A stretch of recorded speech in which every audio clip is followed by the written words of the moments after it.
Has this ever happened to you?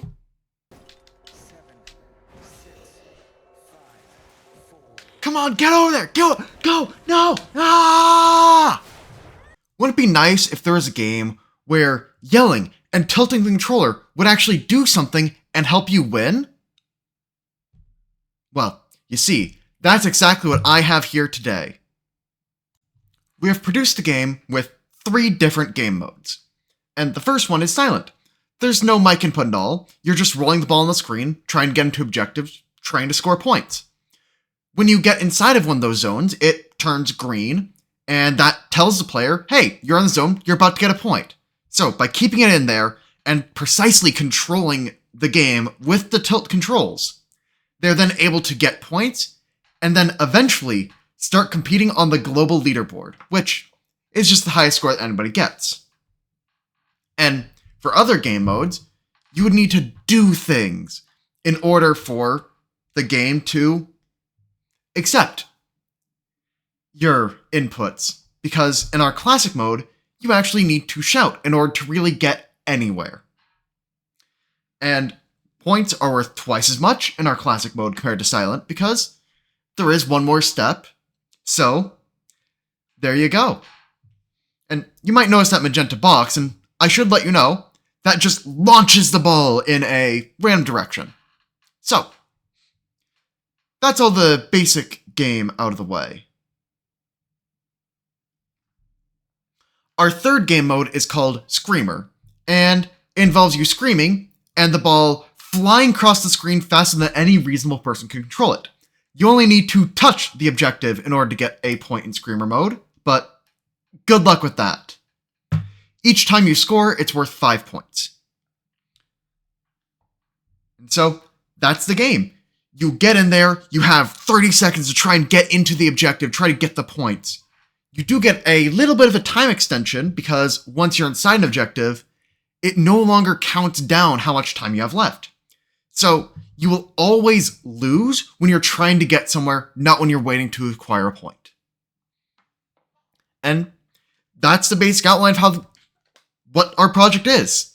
So now, I'd like to show you how it works. But I think we should also go into the more technical side of how all this works. And let's start with the hardware and all of our components and how they talk to each other. Because it's actually relatively simple once you boil it down to like this level, where the rough idea is that we have an accelerometer and a microphone that feed their inputs into a microcontroller. Microcontroller does some math with them, and then prints the output to an OLED screen. So this is the screen, the accelerometer, which is our tilt detection, and the microphone. All these ideas should make sense in concept. AWS is because we're using Amazon Web Services to manage our single number that is just our high score. So we just use a basic REST API to talk up there. REST refers to like the types of operations you can do with it. So we just basically use a post to post new high scores and a get when a user boots up the game to get the high score. And the I2C and SPI modes, they're pretty similar. I'll get into the differences later. The analog to digital converter, the ADC, basically converts the microphone's output, which is some amount of voltage on a wire, basically, to something the microcontroller can actually understand and read. That is then brought in with, I believe, I2C, but it's an implementation detail of the built-in ADC of our microcontroller. So I'm actually not 100% sure, but it's something like that. And the difference between I2C and SPI is actually pretty subtle because both kind of do similar things, where you have either a host or a master. Side note, the terms master and slave, there have been many arguments about, hey, we should be phasing these out because why the hell are we calling things master and slave? Which, fair, honestly. So you might hear people say, hey, we should call this one manager and subordinate. So that way things are acronyms like master out, slave in still work with manager out, subordinate in. so those lines can keep on going there and it's backward compatible, but I'm sure my Pathfinder audience knows nothing about a bunch of terminology changing on you due to updates. So with that out of the way, basically what you can expect to do is both of them have a clock line that tells them the rate that information is being transferred, and they have one or more information lines. So with I2C, which is up here, you can see that there is only one data line and one clock line. Clock line manages the speed of transfer. And then the data says, hey, what's actually going on? And then you need to do a lot of interpretation to that to figure out who's talking, what they're saying, etc., etc. So it turns out to be a little bit slower, simply because there is more overhead of making sure everybody's communicating correctly. For SPI, you just need to make sure that the correct person is talking with this SS bit, which basically is the subordinate select and tells the listener that it should be listening. And the manager is the one driving the actual clock for the whole operation, and they can talk back and forth with the Mosi Miso lines. For this project, we actually did not have the screen talk back to the board at all, so this line from the servant back into the master was not really used. And logically, I think it's also pretty simple. If you've worked with code before, this shouldn't be anything that you haven't really come across before. And basically, you start by doing all your initializations, and you display the main menu for the user.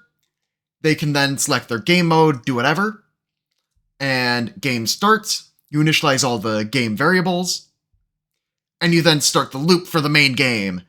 And it basically goes over how you draw the screen, how you just turn the next ball position, how you check for collisions, and then what to do if you start scoring, and then just kind of loops around here until timer is 0, where you game over, maybe upload a new high score. This did abstract away a good amount of the detail, but it's true for basically every game mode, and you can make a pretty analogous version of the game from this diagram and from this design over here.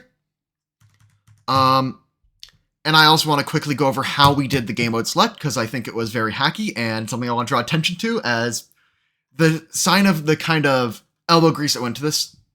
So how it would work is we'd display a menu to the user, and we'd be checking to see what direction the user is tilting the board via the accelerometers. And we're using these read acceleration commands to do so. And then we'd pass in the integer that you'd get from this menu down into our play game function, which would then set up a bunch of logic, because we'd basically check to see what game mode you're in before running certain sections of the code. And that's the gist of game modes. We just kind of call the play game function, get a score back out, and then do operations with that score back in the main function. So the entirety of the game fit inside one function that we'd just call whenever a game would start. So now for the pricings and sourcing of all the different components. And if you look at an image of just like our project, you'll notice there aren't any resistors, there aren't any really capacitors, there are just like the actual components that are talking. And here's like all of what we used. So we have our microcontroller, our board, which are on TI's website for around $55 each. Of course, they are sold out, but if you poke around online, you can find some for $60 new or $30 used. I'm going to go with TI's number of 55 because they might restock them eventually. If not, it's not that far away from the new thing. And if you don't care that much, you can get it used. Perfectly fine. You have the Adafruit OLED screen, which we used. And you can find this on Adafruit's website. And it's $30 each for a new one. The microphone, which is again from Adafruit's website, and $8 each new. Then wires. If you work in electronics, you're probably going to have some wires lying around. What I'm pointing out about these wires is that they have one end, that is the female end with the hole, and then one end for poking into stuff. And the reason you need that is because you need to have the hole to be able to go on the pins of the 3200. So that way you can actually connect it into other stuff.